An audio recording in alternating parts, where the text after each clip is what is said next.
మా latest videos కోసం మా ఈ తెలుగు న్యూస్ ఛానల్ సబ్స్క్రైబ్ చేసి గంట సింబల్ యాక్టివేట్ చేసుకోండి. రేపు సోమవారం పుత్రగణపతి వ్రతం. ఈ పుత్రగణపతి వ్రతం రోజు మీరు ఏం చేసినా చేయకపోయినా ఈ కూర తింటే చాలు మీకు అదృష్టం పడుతుంది. పుత్రగణపతి వ్రతం రోజు ఈ కూర తింటే పుణ్యం వస్తుంది, సకల శుభాలు కలుగుతాయి, కుబేరులుగా మారే అవకాశాలు వస్తాయి. ఈ కూర తినటం వల్ల మీ సుడి తిరిగిపోతుంది, మీరు ఏ పని చేసినా అందులో విజయాలను చూస్తారు. ఈ పుత్రగణపతి వ్రతం రోజు ఆడవారు ఈ కూర వండి ఇంటిలో వారికి పెడితే గణపతి అనుగ్రహం కలుగుతుంది, మీరు మీ కుటుంబ సభ్యులు ఆనందంగా జీవిస్తారు. ఈ కూర తినటం వల్ల మీ దరిద్రం మొత్తం పోతుంది, లక్షలు కాదు కోట్లు సంపాదిస్తారు. మన హిందూ పురాణాలలో పుత్రగణపతి వ్రతానికి చాలా విశిష్టత ఉంది. పాల్గొన శుద్ధ చవితి నాడు ఈ పుత్రగణపతి వ్రతాన్ని ఆచరిస్తారు. భాద్రపద శుద్ధ చవితి నుండి సరిగ్గా 180 రోజులు అంటే 6 నెలలు గడిచేసరికి పాల్గొన శుద్ధ చవితి వస్తుంది. ఆనాటికి వినాయక చవితికి గణపతి నక్షత్ర సమూహం సూర్యాస్తమయం కాగానే ఉదయిస్తుంది. వేదంలో చెప్పిన సూత్రం ప్రకారం ఆనాడు కూడా పూజ్య దేవత గణపతే. అందుకే ధర్మశాస్త్ర కారకులు ఆనాడు పుత్రగణపతి వ్రతం అన్నారు. పుత్రగణపతి వ్రతం పాల్గొన శుద్ధ చవితి నాడు చేస్తారు. ఈరోజు పగలంతా ఉపవాసం ఉండి సాయంత్రం గణపతిని పూజించి చంద్రోదయ సమయాన గణపతికి చంద్రునికి చతుర్థి దేవతకు చందన దూర్వాక్షంతలతో ఆర్జ్యం ప్రదానం చేయాలి. ఇలా చేస్తే సర్వకార్య సిద్ధి కలుగుతుంది. పాల్గొనం విష్ణు ప్రీతికరం అంటోంది భాగవతం. పాల్గొన శుద్ధ తదియ శాలివాహన శక సంవత్సరాది. పాల్గొన మాసంలో వచ్చే శుక్లపక్ష చతుర్థి నాడు పుత్రగణపతి వ్రతం జరుపుకుంటారు. వినాయక చవితి వ్రతంలాగానే ఈ వ్రతాన్ని ఆచరించవలసి ఉంటుంది. మంచి సంతానం కోసం, సంతానం లేని వాళ్ళు సంతానం కలగటం కోసం ఈ వ్రతం జరుపుకుంటూ ఉంటారు అని పురాణాలు చెప్తూ ఉన్నాయి. చతుర్థి నాడు గణపతికి చేసే పూజా కార్యక్రమాల వలన సంతానం కలుగుతుంది అని నమ్మకం. కేతువు అనుగ్రహానికి వినాయక చవితి, సంకష్టచర చతుర్థి, పుత్ర గణపతి వ్రతాలు చేస్తే ఫలితం ఉంటుందని సిద్ధాంతాలు చెప్తూ ఉన్నాయి. ఎంతో విశిష్టత కలిగిన ఈ పుత్ర గణపతి వ్రతం రోజు ఏ కూర వండాలో, ఏ కూర తినాలో ఈ వీడియోలో వివరంగా తెలుసుకుందాము. అంతకన్నా ముందు మా వీడియో నచ్చితే లైక్ చేసి షేర్ చేయండి. అలాగే మా ఛానల్ని కూడా సబ్స్క్రైబ్ చేసుకొని మాకు సపోర్ట్ చేయండి. అలాగే ఓం గణపతియే నమః అని కామెంట్ చేయండి. వినాయక చవితి లాగానే ఆచరించుకునే ఈ పుత్ర గణపతి వ్రతాన్ని పూర్వకాలంలో సద్గుణ సంపన్నుడు, వీరుడు అయిన కొడుకు పుట్టడం కోసం రాజులు ఆచరించేవారని పురాణాలు తెలియజేస్తూ ఉన్నాయి. వినాయకుని శిరస్సును ఖండించి ఆ తర్వాత పరమ వాత్సల్యంతో గజముఖాన్ని ఆ గణపయ్యకు అతికించిన శివయ్య జగదాంబతో కూడి చిన్నారి గణపయ్యను ఒడిలో కూర్చుండబెట్టుకుని దేవతలకు దర్శనం ఇచ్చారు. అలా దర్శనం ఇచ్చిన గణపయ్యను దేవతలందరూ స్తుతించారు. అప్పుడు గౌరమ్మ ఎవరైతే పాల్గొన శుద్ధ చవితి నాడు దేవతలు చేసిన ఆ పుత్ర గణపతి స్తోత్రం చేస్తారో వారి వంశము వృద్ధిని పొందగలదని వరాన్ని అనుగ్రహించింది. ఇది వరాహ పురాణంలోని వృత్తాంతం. భారతీయ సనాతన సాంప్రదాయంలో పుత్ర సంతానానికి ఎంతో ప్రాధాన్యత ఉంది. వేదంలో చెప్పబడ్డ ప్రకారము మనిషి పుడుతూనే 3 రుణాలతో పుడతాడు. ఋషి రుణం, దేవ రుణం, పితృరుణం అనేవే ఆ 3 రుణాలు.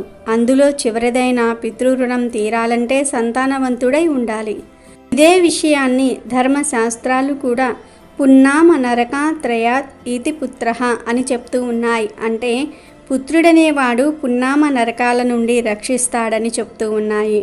అయితే పుత్ర సంతానానికి ప్రాధాన్యం లభించటంలో ఒకనాటి సాంఘిక పరిస్థితుల ప్రభావం కూడా ఉండవచ్చు. ఆనాటి ప్రభువులు పుత్రుడు జన్మిస్తే తమ తరువాత వంశ పారంపర్యంగా రాజ్య పాలనను స్వీకరిస్తాడని భావించేవారు. అలాగే వ్యవసాయ పనులలో, తదితర పనులలో చేదోడు వాదోడుగా ఉంటాడని సామాన్య ప్రజలు భావించేవారు. ఆ విధంగా ఈ భావన ప్రజలలో స్థిరంగా నిలిచిపోయిందని చెప్పవచ్చు. కార్యాలను ఆచరించిన వాడు దాని ఫలితాన్ని అనుభవించి తీరవలసినదే. ఈ పూర్వ జన్మలోదైనా కావచ్చు, ఈ జన్మలోదైనా కావచ్చు. ఆయా పాప ఫలితాలను అనుసరించి మనిషి జీవన విధానం సాగుతుందని కర్మ వికాసం మొదలైన గ్రంథాలు స్పష్టం చేస్తూ ఉన్నాయి. సంతానరత్న కరమనే జ్యోతిష్య శాస్త్ర గ్రంథంలో సంతానం కలక్కపోవడానికి స్త్రీ సంబంధంగా 13 దోషాలు, పురుష సంబంధంగా 8 దోషాలు ప్రధానంగా చర్చింపబడ్డాయి. మనకు తెలిసి తెలియక చేసిన పితృ సంబంధమైన దోషాల వల్ల సంతాన భాగ్యానికి దూరం కావలసి వస్తుందని చెప్తుంది జ్యోతిష్య శాస్త్రం. వ్యక్తి యొక్క జాతక చక్రానుసారం ఆయా గ్రహాలు దుష్ట స్థానాలలో ఉన్నను లేక పాపగ్రహాలతో కలిసి ఉన్న దాని ఫలితం వల్ల సంతాన భాగ్యం కలక్కపోవచ్చు. అటువంటి ప్రారబ్ధాన్ని అనుసరించి ఏర్పడే సర్వవిధ దోషాలను పోగొట్టుకోవటంలో గణపతి ప్రథముడు. పుత్ర సంబంధమైన దోషాలన్నిటికీ సులువైన పరిష్కారం ఈ పుత్ర గణపతి వ్రతం. చండీ వినాయకౌ కలియుగంలో పార్వతీదేవి గణపతి త్వరగా అనుగ్రహాన్ని ప్రసాదించే దేవతలని శాస్త్రాల్లో చెప్పబడింది. సకల విద్యలను ప్రసాదించే సిద్ధి ప్రదాత గణపతి. పుత్రార్థి లభతే పుత్రాన్ అంటూ గణపతి ఆరాధన వల్ల సంతానాన్ని పొందవచ్చునని నారద పురాణంలో చెప్పబడింది. దేవతాగణాలకు ఆదిగా విఘ్నాలకు అధిపతిగా ఆవిర్భవించిన గణపతికి ఆకారాన్ని బట్టి ఆధిపత్యాన్ని బట్టి అనేక నామాలు ఏర్పడ్డాయి. ఎల్లప్పుడూ మూలాధారంలో నివసించే వినాయకుని యోగులు ప్రతినిత్యము ధ్యానిస్తూ ఉంటారని గణపతి అథర్వ శీర్షం వర్ణిస్తోంది. వినాయక చవితి వ్రతం, సంకష్ట చతుర్థి వ్రతం, దూర్వ గణపతి వ్రతం తదితర వ్రతాలు గణపతిని ఉద్దేశించినవే అయినప్పటికీ పుత్ర ఫల ప్రదంగా చెప్పబడింది మాత్రం పుత్ర గణపతి వ్రతమే. గణపతియే ప్రధాన దైవంగా ఆరాధింపబడే పుత్ర గణపతి వ్రతాన్ని పాల్గొన శుద్ధ చవితి నాడు ఆచరించాలని వ్రత నిర్ణయ చంద్రిక అనే గ్రంథం వల్ల తెలుస్తున్నది. ఈ పుత్ర గణపతి వ్రతం చేయాలనుకునేవారు ఈరోజు ఉదయాన్నే తలంటు స్నానం చేసి వ్రతానికి కావలసిన దూర్వాలు, గన్నేరు పూలు, ఉండ్రాళ్ళు, అరటి పండ్లు తదితరాలను వ్రతానికి ముందుగానే సిద్ధంగా ఉంచుకోవాలి. భార్యాభర్తలిద్దరూ కూడా ఇంటిలో ఈశాన్య భాగంలో నేలపై అలికి దానిపై తెల్లని వస్త్రాన్ని పరవాలి. దానిపై ధాన్యాన్ని పోసి మధ్యలో వినాయకుని ప్రతిమను స్థాపించుకోవాలి. ప్రతిమ లేనట్లయితే ఒక కలశాన్ని కూడా పెట్టవచ్చు, లేదా మట్టితో గణపతి ప్రతిమను తయారు చేసుకోవచ్చు.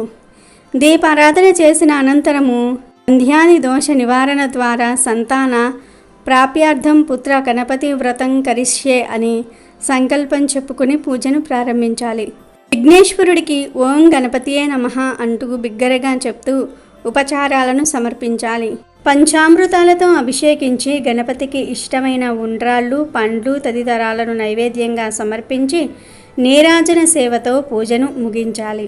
గణపతి ప్రీతి కొరకు 21 నామాలైన అజాస్యుడు, విఘ్నరాజు, లంబోధరుడు, శివాత్మజుడు, వక్రతుండు, శూర్పకర్ణుడు, కుప్తుడు, వినాయకుడు, విఘ్ననాశుడు, వికటుడు, వామనుడు, సర్వార్ధినాశి, భగవాన్, విఘ్నహర్త, ధూమ్రకుడు, సర్వదేవాదిదేవుడు, సుముఖుడు, ఏకదంతుడు, పాలచంద్రుడు, గణేశ్వరుడు, గణపుడు ఈ నామాలను చదువుతూ 21 దూర్వాలు, గన్నేరు పుష్పాలను గణపతిపై ఉంచాలి. అనంతరం పుత్ర గణపతి కథను చదివి అక్షింతలను దంపతులు శిరస్సుపై ధరించాలి. పిదప తీర్థ ప్రసాదాలను స్వీకరించి ఆనాటి సాయంత్రం వేళల్లో భోజనాన్ని చేయాలి. ఈ పూజలో ఖచ్చితంగా గరికను వదలాలి. దూర్వాల విశిష్టతను మహానారాయణోపనిషత్తు ఈ విధంగా వివరిస్తుంది. పావనమైనది, పవిత్రమైనది, వేల ద్రవ్యాల కంటే ఉత్తమమైనది, సులువుగా అంకురించే స్వభావం కలిగిన దూర్వ నా పాపాలను తొలగించుగాక. భూమి మీద మొలచిన దూర్వ ఎక్కడైతే భూమికి తాకుతుందో తాకిన ప్రతి చోట కొత్తగా ఒక దూర్వ పుడుతుంది. ఇలా దాని జాతి విస్తరిస్తుంది. ఎలాగైతే దూర్వాలు వృద్ధి చెందుతున్నాయో అలాగే మా వంశం కూడా వృద్ధి చెందాలి. ఇంతటి అద్భుత భావన ఉన్నందుకే సంతానపరమైన పూజాధికాలలో దూర్వాలకు విశిష్టతను కల్పించారు మన పెద్దలు. ఇక వీడియోలోకి వస్తే ఈ పవిత్రమైన పుత్ర గణపతి వ్రతం రోజు ఆడవారు ఇంట్లో బీరకాయ కూరను వండాలి. ఈ పుత్ర గణపతి వ్రతం రోజు అందరూ తప్పనిసరిగా బీరకాయ కూరను తినాలి. బీరకాయను కూర రూపంలో కానీ పచ్చడి రూపంలో కానీ పుత్ర గణపతి రోజు బీరకాయను పప్పులో వేసి వండుకొని తినవచ్చు. పప్పు బీరకాయ పచ్చడి, బీరకాయ వేపుడు, బీరకాయ టమాటా, ఇలా బీరకాయతో ఏదో ఒక రకమైన కూరను వండుకొని తినండి. ఈ కూర తినటం వల్ల మీకు మంచి ఆరోగ్యం లభిస్తుంది. బీరకాయలో చాలా రకాల పోషకాలు ఉంటాయి. ఈ కూర తినటం వల్ల మీలోని రోగనిరోధక శక్తి పెరుగుతుంది. వాతావరణంలో వచ్చే మార్పుల వల్ల మీకు ఎలాంటి అనారోగ్యాలు రాకుండా ఉంటాయి. ఇంకా బీరకాయను వండుకొని తినటం వల్ల మీ జీర్ణ వ్యవస్థ మెరుగుపడుతుంది. బీరకాయ మంచి పోషక ఆహారం కాబట్టి పుత్ర గణపతి వ్రతం రోజు అందరూ తప్పకుండా బీరకాయ కూరను తినండి. మంచి ఆరోగ్యాన్ని పొందండి. ఆరోగ్యం బాగుంటే అన్నీ బాగున్నట్లే. పుత్ర గణపతి వ్రతం రోజు బీరకాయ కూర వండుకొని తింటే మీకు సకల శుభాలు కలుగుతాయి. లక్షలు కాదు కోట్లను సంపాదించే స్థాయికి వెళ్తారు. అయితే ఈసారి పుత్ర గణపతి వ్రతం సోమవారం వచ్చింది కాబట్టి ఈ రోజున మాంసాహారం తినకూడదు. అంటే కొంతమంది ఆదివారం తెచ్చుకున్న మాంసాహారాన్ని కొంచెం పక్కకు తీసి సోమవారం వండుకుంటూ ఉంటారు. లేదా ఆ కూర మిగిలిపోతే మరుసటి రోజున వేడి చేసుకుని తింటూ ఉంటారు. ఈ పుత్ర గణపతి వ్రతం రోజు ఎవరూ కూడా మాంసాహారం తినకూడదు. చికెన్, మటన్, ఫిష్, రొయ్యలు, పీతలు, గుడ్లు కూడా ఈ రోజున తినకూడదు. మీరు ఈ రోజున ఈ కూరలు తింటే మీకు దరిద్రం పడుతుంది. పుత్ర గణపతి వ్రతం అనేది ఒక పుణ్యదినం. ఈరోజు మీరు చేసే పూజలకు చాలా ఫలితం దక్కుతుంది. కానీ పొరపాటున ఈ కూర తిన్నా వండినా దరిద్రం పడుతుంది. ఈ కూరలను బయట నుండి కూడా తీసుకుని రాకూడదు. అలాగే ఈరోజు మీరు వండే కూరలలో ఉల్లి వెల్లుల్లి లేకుండా చూసుకోండి. ఇవి మాంసాహారంతో సమానమైనటువంటి పదార్థాలు కాబట్టి బీరకాయ కూరలో ఉల్లి వెల్లుల్లి వేయకుండా ఉండండి. ఈ రోజున సాత్విక ఆహారాన్ని తినండి. సాత్విక ఆహారం తినటం వల్ల శక్తి, ఆనందము, ప్రశాంతత, మానసిక స్పష్టత పెరుగుతుంది. మరి ప్రతి ఒక్కరూ కూడా ఈ పుత్ర గణపతి వ్రతం రోజు బీరకాయ కూరను తప్పకుండా తినండి. ఆ గణనాథుని అనుగ్రహాన్ని పొందండి. ఆనందంగా జీవించండి. వ్రతాలను ఆచరించారు కానీ సంతానం లభించలేదు. చివరికి ఇక ఈ జన్మలో పుత్ర యోగం లేదని నిశ్చయించుకొని ప్రాణత్యాగానికి సిద్ధపడగా లోక సంచారం చేస్తూ అక్కడికి వచ్చిన నారద మహర్షి వారిని వారించి వారి కోరిక తీరేందుకు బ్రహ్మదేవుడి వద్దకు వెళ్ళి ఉపాయాన్ని అడిగాడు. అప్పుడు బ్రహ్మదేవుడు కృతవీరుని పూర్వజన్మ వృత్తాంతాన్ని నారదుడికి ఇలా తెలియజేశాడు. నారద, కృతవీరుడు పూర్వజన్మలో ఒక వేటగాడు. అతడు మరణించే వరకు అనేకమైన దోపిడీలు, దొంగతనాలు, హత్యలు మొదలైనవి చేస్తూ జీవించేవాడు. ఆ జన్మలో చేసిన ఘోరమైన పాప ఫలితంగా ఈ జన్మలో సంతానం కలుగలేదని నారదుడికి చెప్పగా వెంటనే నారదుడు భూమి మీదకి వెళ్ళి ఈ వృత్తాంతాన్ని కృతవీరునికి తెలియజేశాడు. దాంతో బీతిల్లిన కృతవీరుడు నారదుడిని పాపానికి పరిహారం తెలియజేయమని కోరాడు. దాంతో నారదుడు కృతవీరునిపై జాలితో గణేశ ఆరాధన చెయ్యి, దానివల్ల నీ సర్వ పాపాలు నశించి సంతానవంతుడవు అవుతావు అని ఉపదేశించాడు. దాంతో నారదుడు చెప్పిన ప్రకారంగా ఆ దంపతులు గణేశుణ్ణి ఆరాధించి మెప్పించి తత్ఫలితంగా పుత్ర సంతానాన్ని పొందారు. ఈ వ్రతాన్ని సాక్షాత్తు పరమశివుడు పార్వతికి చెప్పాడని పురాణ కథనం. ఎంతోమంది ఈ వ్రతాన్ని భక్తి శ్రద్ధలతో నియమనిష్ఠులతో ఆచరించి సత్ఫలితాలను పొందినట్లుగా పురాణాల ద్వారా మనకు తెలుస్తున్నది.